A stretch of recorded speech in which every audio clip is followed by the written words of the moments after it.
Ça y est, j'ai enfin terminé ma nouvelle création. Les électrochocs pour soigner l'esprit humain. Alors maître, on arrête d'essayer de ramener à la vie des cadavres décomposés? Ah ça? Oh, ça me saoulait ça. Et puis je trouve plus fun de maltraiter des gens en vie que des cadavres qu'on découpe. Des cadavres? Mais maître, moi j'ai cru qu'il fallait prélever les organes sur des gens en vie. Mais pourquoi tu es allé dans un cimetière avec une pelle dans ce cas-là? Ah mais non maître, mais ça c'est mon penchant pour la nécrophilie.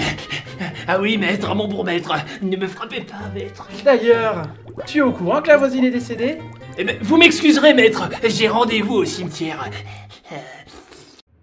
Bonjour à tous et bienvenue pour une nouvelle vidéo Tyrannosaure où je vais vous parler ce coup-ci de la sismothérapie et de son pseudo-ancêtre les électrochocs. J'ai toujours pensé qu'entre vous et moi ce serait le coup de foudre de toute façon.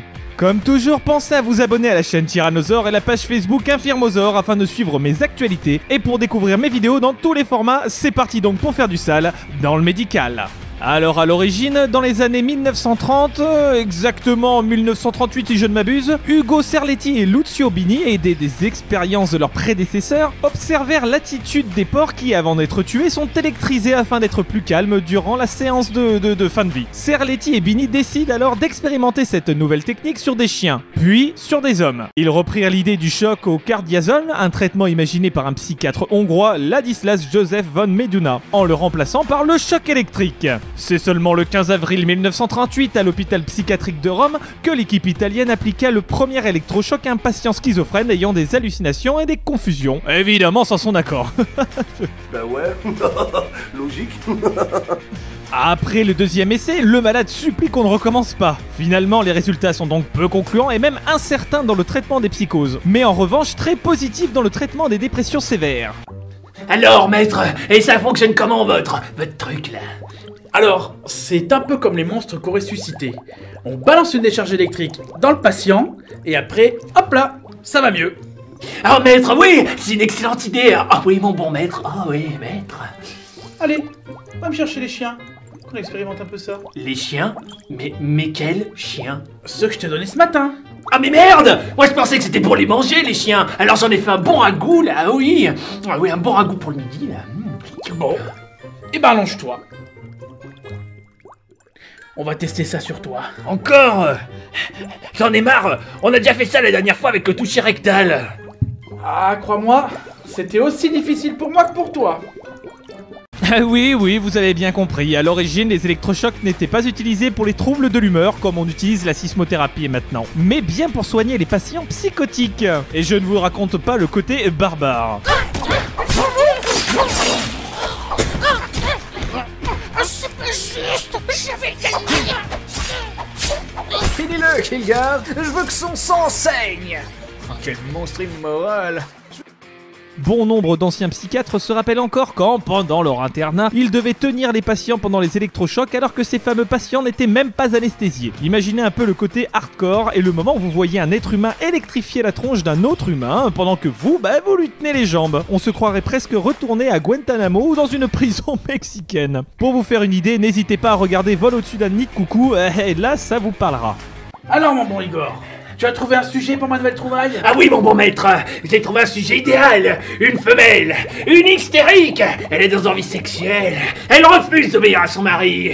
Elle demande un salaire contre son travail. Et le pire, c'est que la gueuse, elle refuse de faire le ménage dans sa demeure. Ah ouais, donc ça veut dire qu'une femme est une hystérique? Évidemment. Que voudriez-vous que ce soit d'autre? Une femme moderne par exemple? Pas une femme de ménage qui sert de maman aux hommes dont le complexe d'Oedipe n'est pas résolu. Le complexe de quoi? Elle parle d'œuf, mon bon maître. Ça doit être en rapport avec son utérus et les œufs qu'il y a dedans. De toute manière, ils ne doivent plus être de première fraîcheur. Répète un peu le bossu. Je vais t'éclater tes œufs à toi et t'en faire une omelette, connard. Ah, impossible. J'ai déjà castré ce bon Igor pour calmer ses ardeurs. Ah oui, alors par contre, ça n'a pas vraiment fonctionné. C'est pour ça que je vais m'amuser au cimetière. Oh, non. Bien, maintenant qu'on a parlé des électrochocs, je peux vous dire que la sismothérapie, ou électroconvulsivothérapie, raccourci ECT, n'emprunte aux électrochocs que le principe de base. Rangez vos fourches, vos torches et vos slogans de propagande antipsychiatrique, les électrochocs sont terminés et on ne maltraite pas nos patients, bordel de merde, nom de Dieu. T'es tendu comme une crampe. Mais non, je suis pas tendu. Si t'as tendu. Bah non. Ah, bah, je sature vraiment d'entendre à tout bout de champ que les soignants en psychiatrie sont des néo-nazis qui aiment torturer et maltraiter leurs patients, parce qu'évidemment c'est faux. Oh non, là vous me broyez les couilles, Gary. Disons 10 $ le kilo. Mes couilles, Gary, vous les broyez. La sismothérapie repose sur ce phénomène physiologique. Lors d'une crise convulsive, par réflexe de défense et de survie, le cerveau va sécréter différents neurotransmetteurs et neurohormones, dopamine, noradrénaline, sérotonine, impliqués dans les troubles de l'humeur. Ces substances vont stimuler les neurones et favoriser la création de nouvelles connexions neuronales. La sismothérapie permet ainsi d'améliorer la neurogénèse, c'est-à-dire le nombre de neurones et la connexion entre ces neurones, via notamment une multiplication des synapses et dendrites. Ah bah bordel, si après ça vous ne pensez pas que je peux devenir formateur dans un IFSI, alors là je vais péter un câble et venir vous péter la gueule un par un grand galopin que vous êtes. Ne vous inquiétez pas, mademoiselle. Nous allons chasser les démons qu'il y a dans votre corps. Attendez, mais vous m'aviez pas parlé d'hystérie juste avant? Oui, bon, bah ça va. Hystérie, possession, démon, tout ça, c'est la même merde. Vous êtes une femme, donc le mal. Allez, on commence. Mais vous alliez pas m'anesthésier avant? Vous anesthésiez quoi? Mais pourquoi faire? Comment je vais m'amuser, moi, si je vous endors?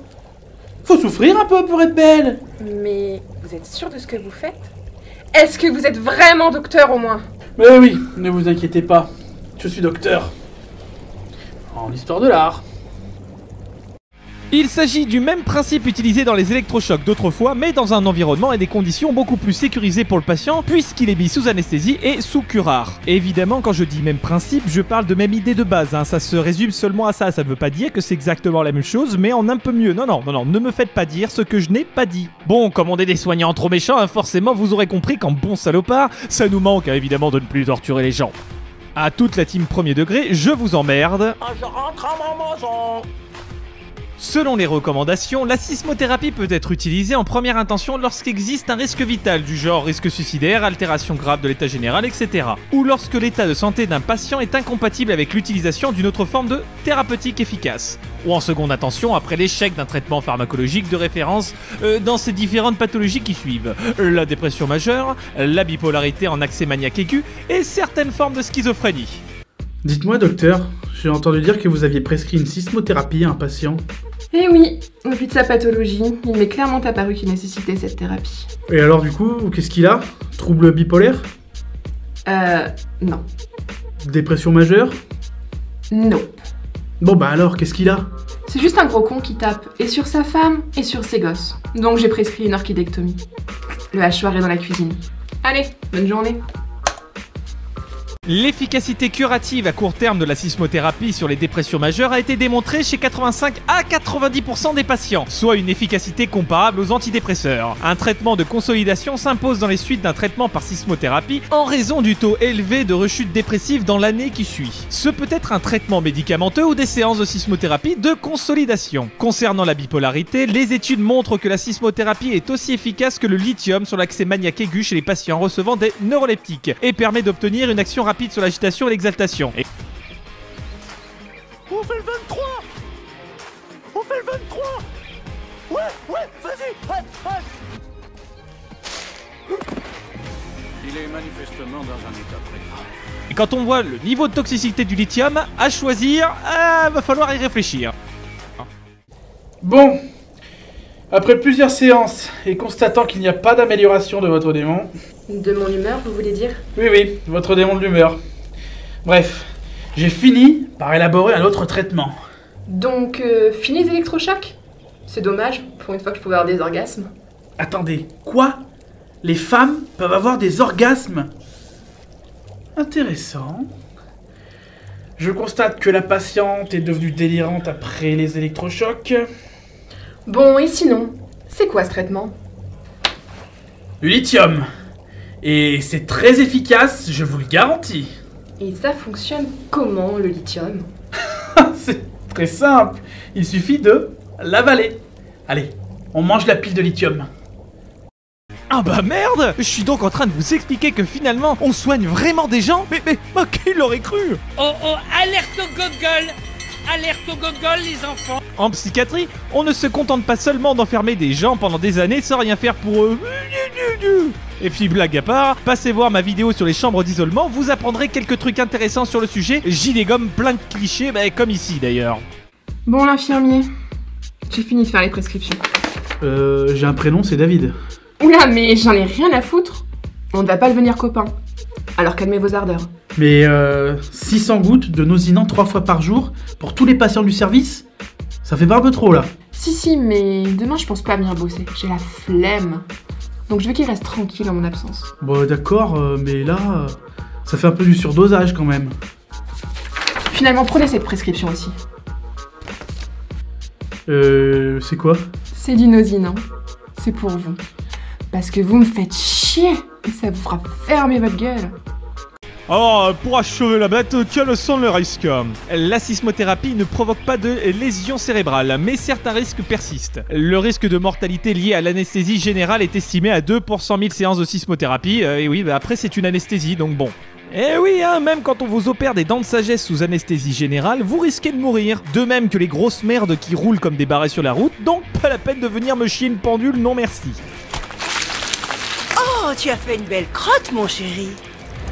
Et le taux de morbidité a un accident pour 1300 à 1400 séances. Les principaux effets indésirables sont les pertes de mémoire réversibles à l'arrêt des séances de sismothérapie. Non, parce que j'en parle des risques quand même, sinon les pseudo-contestataires vont encore dire que je suis un homme de paille et blablabla, et en vrai, je m'en tartine les aisselles.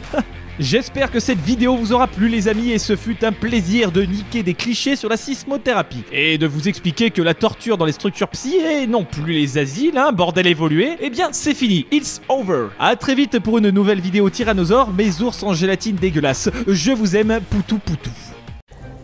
Bon Igor, j'ai une très mauvaise nouvelle. Ton maître est mort. Ah bon? Et comment le maître il est mort? J'ai essayé la pile de lithium en suppositoire sur lui et j'ai voulu recharger la pile avec les électrochocs. Et comment ça s'est fini? Disons que j'ai été surprise de voir son anus sortir par sa bouche. Surprise, mais amusée. Bon alors, qu'est-ce qu'on fait? Bonne maîtresse, ah oui, pas taper Igor, non. Eh bien moi, je vais expérimenter de nouvelles techniques de castration chimique. Pendant ce temps-là, toi, prends ta pelle, ton seau et va jouer au cimetière. Au cimetière, maîtresse? Oh oui, le cimetière. Oui, Igor. Et je suis sûre que le bon docteur est encore un peu chaud. Allez, ne traîne pas trop.